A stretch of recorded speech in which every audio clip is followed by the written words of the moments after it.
Josh, you've got your microphone off. I beg your pardon. Sorry about that. I was just saying, I'm going to hand over to Kathy for her webinar. I'll be here and I'll be monitoring the chat, but she planned this out, so I'll hand over to her. Lovely, thank you. So this, as we said earlier, is the second session that we've held here on ChatGPT. The first session was all about how to use ChatGPT to create activities in your classrooms. So if you weren't able to participate in that one there, do go check it out on YouTube, which is also very informative. That's a great one. But this session is all about students using ChatGPT. More to the point, misusing ChatGPT. You will, of course, receive a certificate of participation at the end of this webinar, and in there is a handout. And so in there you've got all the main information from the webinar, as well as some links to some further things to read about, some of the stuff that we've talked about, and also some tools that we'll be looking at using today. If you don't get that handout, just send us through an email and we can get it out to you. And the email there is formazione@mlaworld.com. So sometimes it can feel like a constant struggle. Why is it that the students are always one step ahead of us in finding ever smarter ways to evade doing homework? It's not, it's not a new issue that we have. Students are always trying to cut corners. They're always trying to work out how not to do homework ever since the dog ate my homework, right? But it's just now that we have this this added input there, which is of course ChatGPT or any other AI tools that students might be using to do their homework for them. So this webinar is designed to shed light on this growing concern in the education sector, which is the unauthorized use of chatbots such as ChatGPT by students, and how to spot it in their work. We'll be doing this by exploring the signs to detect if students are employing chatbots such as ChatGPT. And we'll also briefly explore the role of writing in our students' future. How much are they going to actually be writing post-school, both within the educational setting and, of course, the world of work, because so much of our job as teachers is preparing them for life outside of school. By the end of this session, teachers will be better able to understand how and when students are using AI, misusing AI, and recognizing a text written by a chatbot. Teachers will also better be able to use tools to aid you in spotting text written by chatbots. So just a little bit of an introduction to how a tool such as ChatGPT works. So learning, the bot, the program is fed massive amounts of text. It learns the rules and patterns until it can predict what word should come next in a sentence. A bit like a predictive tool on WhatsApp or iMessage that predicts what you want to write. Contextual understanding, so it can analyze the context of a sentence. It considers the entire context to generate meaningful responses, and that's how it can understand the prompts that we put in there.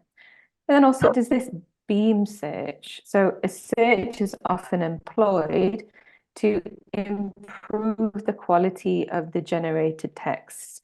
It does this by exploring possible word sequences and selects the one that is most likely to produce a coherent and contextually appropriate response.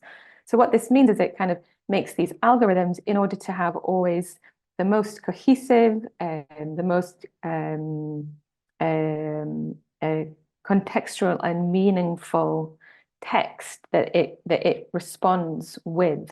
But what that also means is that the style is very repetitive. It has a certain style. It knows that the style works, and you can begin to understand what's written by ChatGPT or other AI tools if you understand these kind of algorithms that it's using there.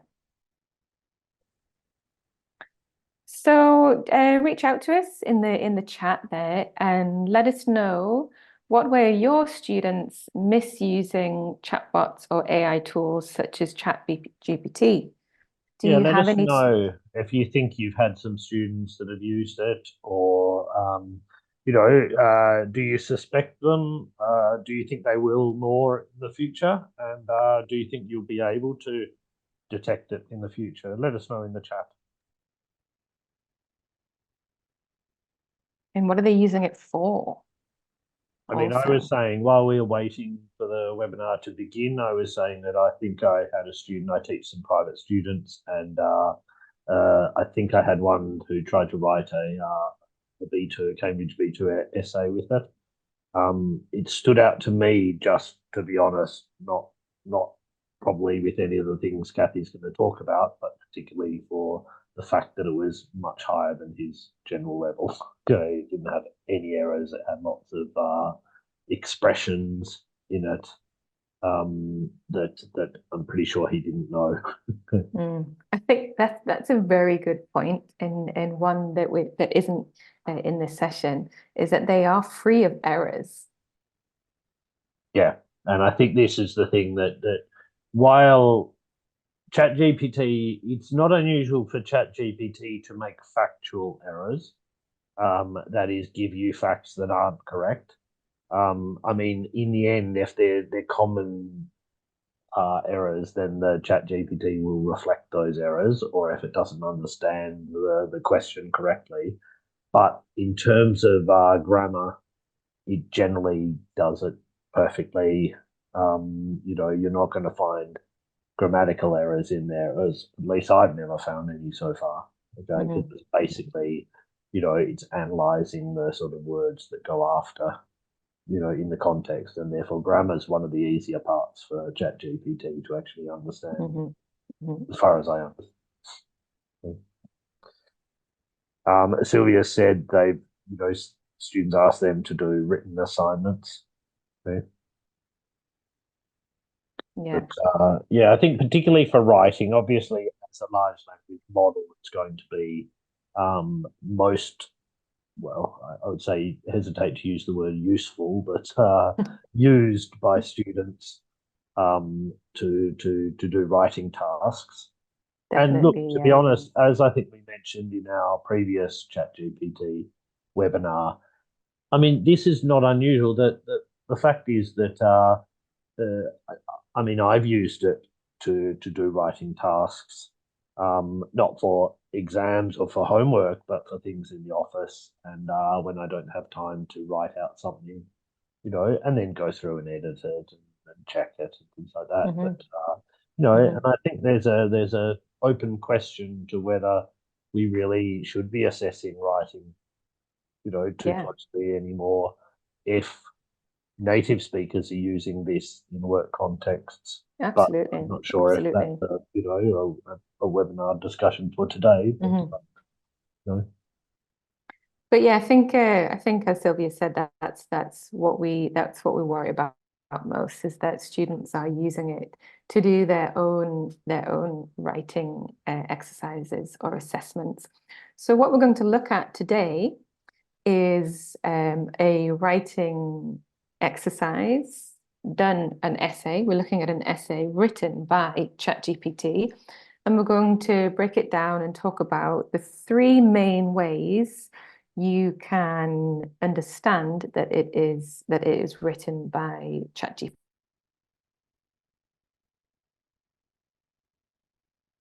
I think you're muted, Kathy. So asking a chatbot to do at home.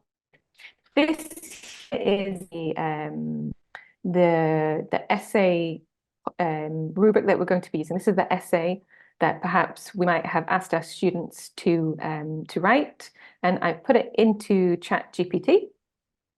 And we're going to have a look at the essay that ChatGPT wrote. So the the focus of the essay is, some people say children spend too much time on their phones, and others say it's normal in this day and age. Write me an essay. And here we have the beginning of the essay written by ChatGPT. So let's go ahead and analyze it a little bit so we can truly understand or recognize that it is AI written.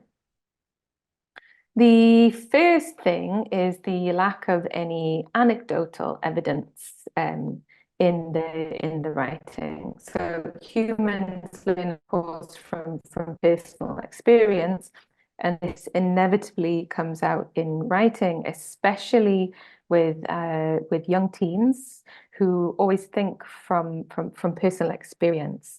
So inevitably they will put that into their own writing. Sometimes it's even requested when we're doing opinion essays. But chatbots, AI, ChatGPT do not put in any personal experience because they don't have any. Here, for example, we have, it is possible to reap the benefits of technology while mitigating its potential negative effects. It's much more likely that a young teen, someone who's 13, 14, 15 years old, would say, I often spend too much time on my phone, but I also use it positively. Or here we have, encourage children to use smartphones for educational purposes. They might say, teenagers or young people like myself should be encouraged to use smartphones for educational purposes. Or they might even say, we teenagers should use smartphones for more educational purposes. But chatbot is never going to ChatGPT is never going to do that. ChatGPT also always remains objective. So like other models developed by OpenAI, ChatGPT is designed to be impartial and objective, refraining from expressing personal opinions, and will always give a very balanced response. So let's just remind ourselves here what the essay is all about. This is what the essay title is. And here is their conclusion, the ChatGPT's conclusion. If we take this sentence here, the key is to strike a balance that allows children to harness the potential of digital age while also nurturing physical, social, and emotional development. So here we're seeing that ChatGPT will never take one side or another. It will never hold an opinion. It will always be completely impartial based on the prompt that you give it there. Finally, style and complexity. As Josh was saying before, he believes his student submitted a ChatGPT written essay because the language in it was far too complex compared to what he had been preparing before. As I was saying earlier, it has patterns, it follows patterns. So once it's produced by ChatGPT, you'll start to notice the repetitive, it's a bit of a tongue twister, isn't it? You'll start to notice the repetitive yet very organized style. So things like very descriptive language. Here we have rapidly evolving, various, undeniably, abundance, vast. Great language. We all hope as students use this language, but if you haven't taught them it, are they really going to be using it? Yeah, this is the thing I find very often is that it's giving you, it's sort of the perfect student in the sense it's writing in this sort of impersonal style. It's using expressions, rhetorical devices, things like that. But, you know, which might produce a really high rating essay, but it's never going to shock you, or it's never going to be something particularly interesting or give a strong opinion or challenging opinion. It will always give sort of a opinion that is balanced and designed not to offend. Yeah, absolutely. Other stylistic stuff that it uses are things like figurative language, a matter of concern, at their fingertips, digital landscape. Again, very, very difficult things for students to be using unless they know this specific phrase. Non-frequent words, things like landscape, paradigm, revolutionized, and then the power of threes: live, work, communicate, information, educational resources, and entertainment. I get so tired of seeing these power of threes, and it's powerful. It is stylistic, Yeah, but it is rhetorical. very, very ChatGPT to have this giving examples in threes like that. Other things to be noticed are these titles and subtitles very effectively, which is something that we spend a lot of time teaching students because they find it hard to use titles and subtitles well. And of course, American spellings. So I guess it depends, which type of English you're using in your classroom. But ChatGPT was kind of developed in America, so it always uses American spellings. Unless I think if you ask it not to, but even Mm. then I wouldn't be surprised if it still defaults to the American one. Okay? And I Yeah, very good much point. doubt that your students are going to be on the ball enough to ask it to do it in British English. If that's the one you're Yeah. basing your lessons on. I mean, I'm not saying one is more correct than the other. Mhm. And so those are the big three really, and the quickest and the most obvious ways to spot if your students are using ChatGPT or other AI tools. There are, of course, other ways to find out if your students are using ChatGPT. There are lots of tools out there. But just before we talk about them, let's talk about some kind of like on the spot ways that you can kind of test your students. So evaluate and test. Remove words and ask them to reconstruct the sentence. So some of the sentences that I've taken from that ChatGPT written essay that we're looking through are these two here. Do a little memory test. See if anybody can remember what we've just written. So it is: children have access to an of information, educal and Let us know in the chat if you remember. Okay.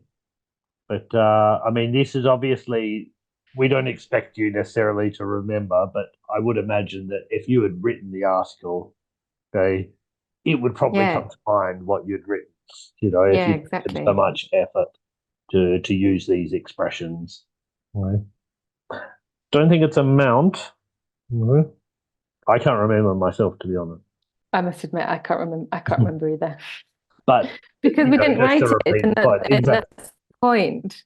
If they're sort of Yeah, expressions that a student has learned and put into them, then I very much doubt they would have problems, recalling them or explaining what they are, what they mean. yeah. So this is a quick way. This is a quick way. If you just want to check if they'd really written that, of course they're going to remember what they had written. We can also ask them to re-explain some of their points. So see if students are able to express what they've written orally. So something like, according to your own writing, give me an example of phones transforming our lives, and what effect does this have on children? And so if they've really deeply thought, if these are their own ideas and they've been able to express that, in their essay, they should also be able to explain it to you. Whereas if they have taken the essay from ChatGPT, they probably haven't thought very deeply about what has been expressed in that essay themselves. And another great way to discourage students from using ChatGPT or other AI tools is to ask them for a draft submission of any of their writing. And this, of course, has a very positive effect on students' writing because they will plan their essay more, they'll plan each point in each paragraph more, and they'll write a much stronger piece just through doing the draft itself. Yeah, I mean, I often ask my students, or sometimes we do it together, make a plan for it. And I think if they made a plan, it's going to be much harder for them to get the. I mean, it is possible to get ChatGPT to write an essay according to a plan you've made, okay? But even then, I think it's going to be quite clear, using the things on the previous pages to spot when it's been done like this. I just comes to mind that these sort of things that you're suggesting teachers do here are also activities, to be honest, that you could incorporate if you wanted to generate an essay yourself and get students to learn from it. As we were saying, ChatGPT does produce essays that are grammatically correct, rhetorically strong, if a little bland in their opinions. So if you wanted, you could always get them to read things, take out some words, and learn in that way. And that way they might actually learn to write the essay themselves from the ChatGPT model. Because I must admit, the essays that I've generated with ChatGPT would certainly be high marking essays for Cambridge exam. Okay, I wouldn't say they're mind blowing, convincing essays in any way, but there are certainly satisfy the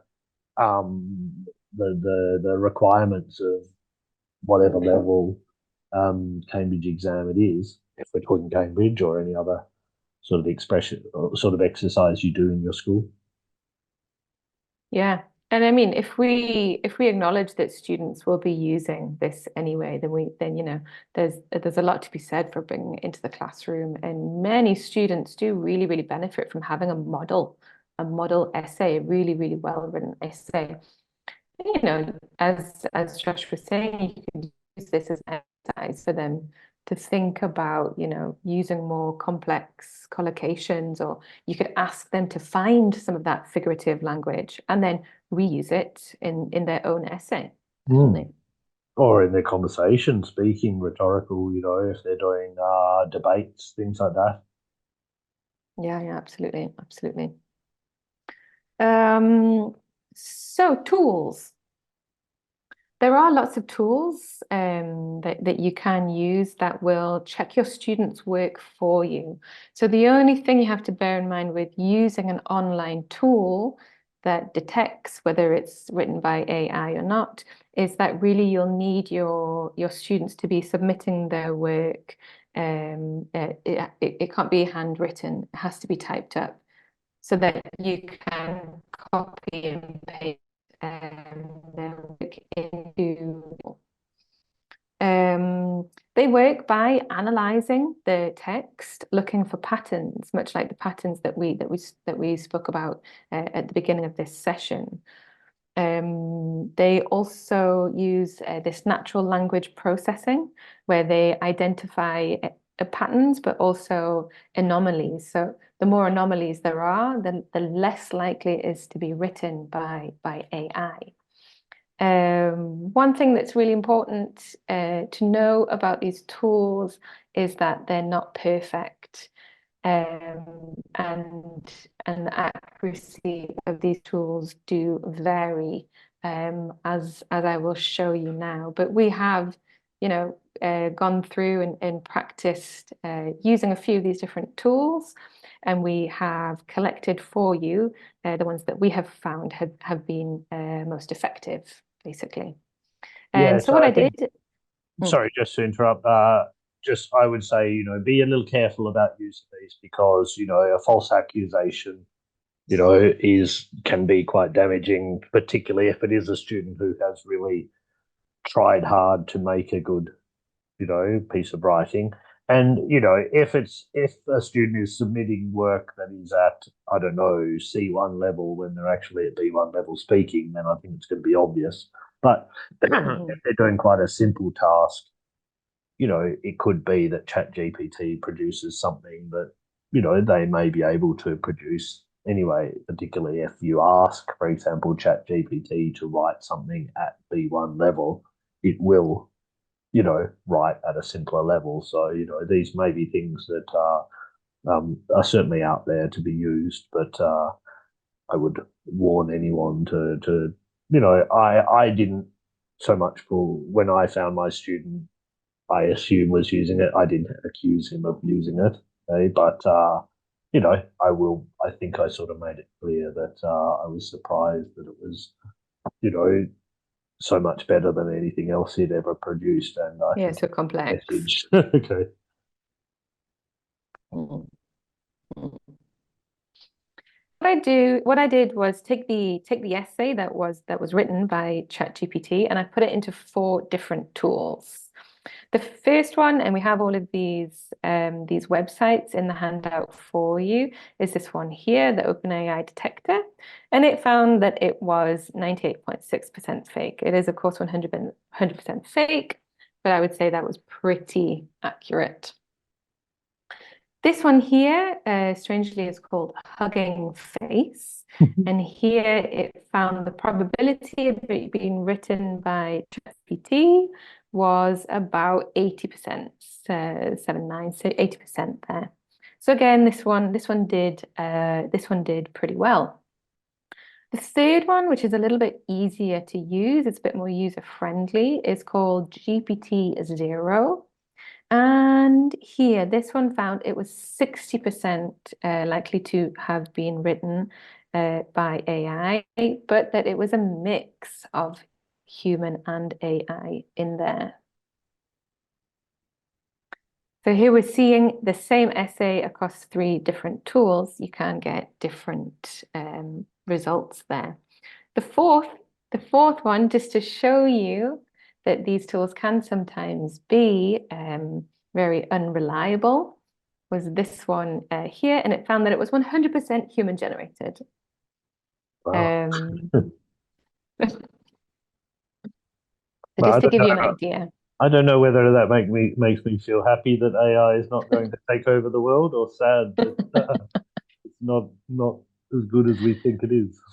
Exactly. So they can, if you have any doubts, if you think that they may have used it, but maybe not for the whole essay, these tools can be useful, but used with caution, I would say.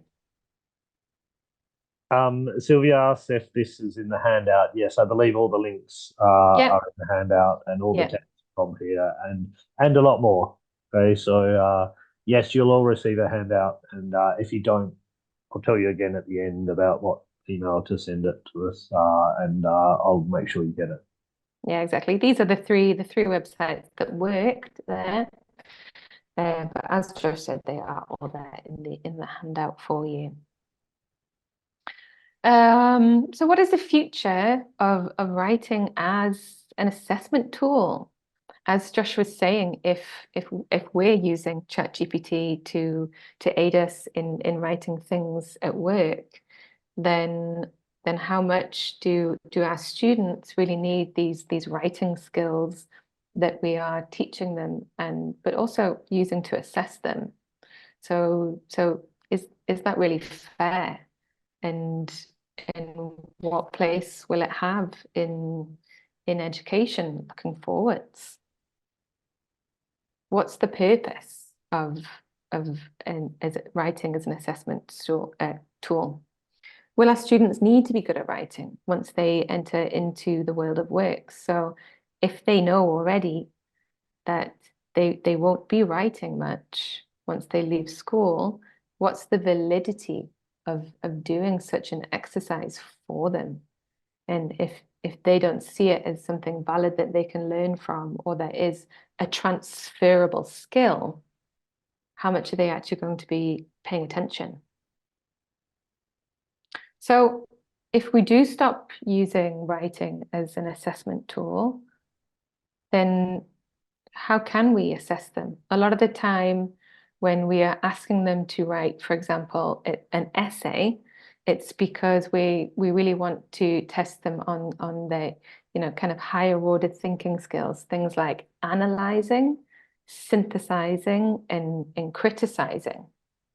And so how can we still assess them on these types of skills if it isn't through essay writing as we have been looking at today? Well, we can ask them these big questions. We could, as we were saying before, look at an essay. We can have a subject, which might be the use of technology, as we've been speaking about today, and get them to discuss some really big questions that encourage them to analyze, synthesize, or criticize things. Questions such as these ones.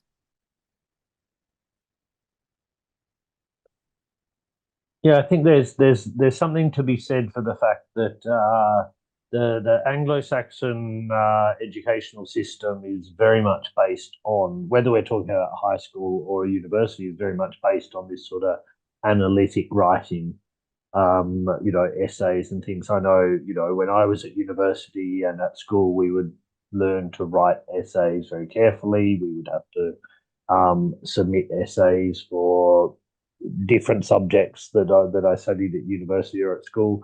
I don't see that as much in the Italian system, okay? But obviously, that's one of the reasons why in Cambridge exams and in IELTS and in other things, there's a lot of this sort of analytic writing, because if you're going to be using your English in an educational system in an Anglo-Saxon country, you're probably going to be writing these. Who knows if that's going to stay that way into the future, okay? Because just as we don't learn calligraphy anymore, now, or these sort of things are not learned or not taught because we don't need to. We don't learn how to ride horses anymore. Something, discursive writing might be something that is easily handed over to AI, but thinking, I think we still need this. So, as Catherine was saying, you could move it into this sort of something that could end up with a debate or a speech or just a conversation. Yeah, exactly. And they're still using all of those skills that they would be using when writing those essays, as I was saying. Because I think there's something to be said for this idea of this an essay as a form of considering 2 points of an argument to weigh up advantages and disadvantages. But it's not the only way of doing that. And if AI can take over that role, we still need to be able to do it in discussion. And until we have AI that actually interacts with us in discussion, which not yet, then we're still going to need these skills. I mean, imagine, think about politicians having debates, when you're trying to convince someone what to do for your holiday, you still need to be able to put up a good argument there. And, those sort of things, we obviously don't write essays to each other to convince this, but some sort of those skills are often demonstrated in essays, but that's not the only place they can be demonstrated. Yeah, absolutely. Sylvia says that she's used students writing in post-it notes, to revise together and share and make discussions based on that. That sounds like a great idea. Nice. Yeah, that's a really, really nice idea, because they write down their thoughts and they formulate those sentences, and then you're getting them to talk about it openly. And I mean, it is like true that we often don't have time in our classes to sit there and watch the students write things. So we're going to generally assign writing for homework, in which case we're leaving it open to them using ChatGPT. Okay, but you know, who knows? Maybe we can actually use that time more efficiently in class. Maybe do a bit of discussion, analysing, and then make it into a debate, a conversation. Okay, things like this. I think debates are very much undervalued. So, in conclusion, be familiar with the style of ChatGPT. Once you start reading AI-produced texts, you'll recognize the patterns. Perhaps you could put your homework into ChatGPT so you are familiar with its response. That way, if your students then submit any essays that are very similar to the one that you received from ChatGPT, that's another clue right there. Watch out for, the style of ChatGPT, things like too much objectivity and complex language, because these are, of course, markers of that. Test your students. If they really produced text with idiomatic phrases in, they'll be happy to reproduce it for you. Use a detection tool. There are plenty of sites made to combat the issue, but do choose carefully, or maybe put it through one or two, just to be sure.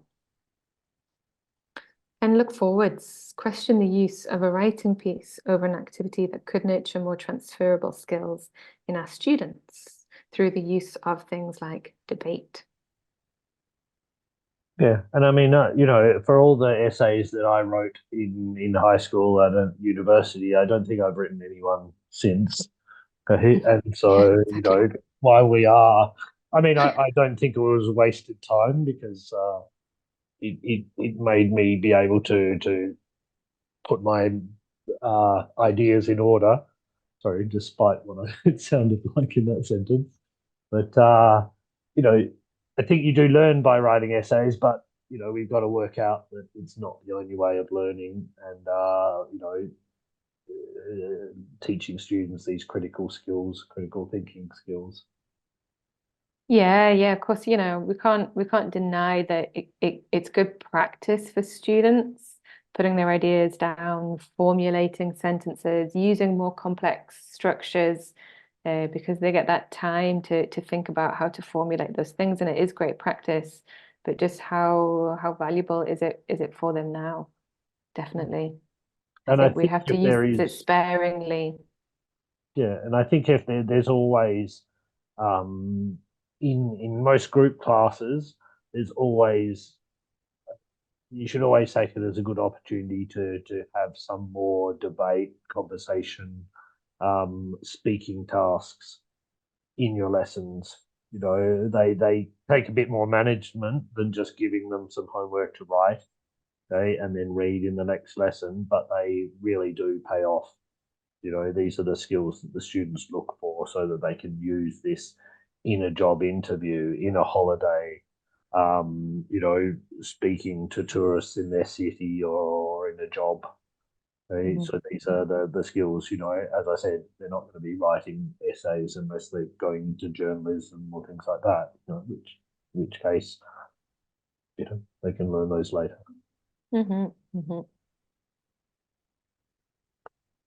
Let us know in the chat if you've got some ideas for future webinars. You can always email us too and give us some ideas. As I said, we really do want to follow this theme of AI.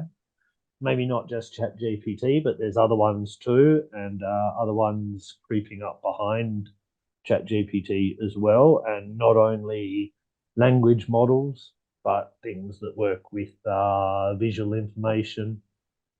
So let us know if you've got ideas for other things about AI or other topics in general. I think we are going to have a special guest coming up sometime soon. Okay, so that should be interesting. So look out for that. We have a author of textbooks who's going to be joining us.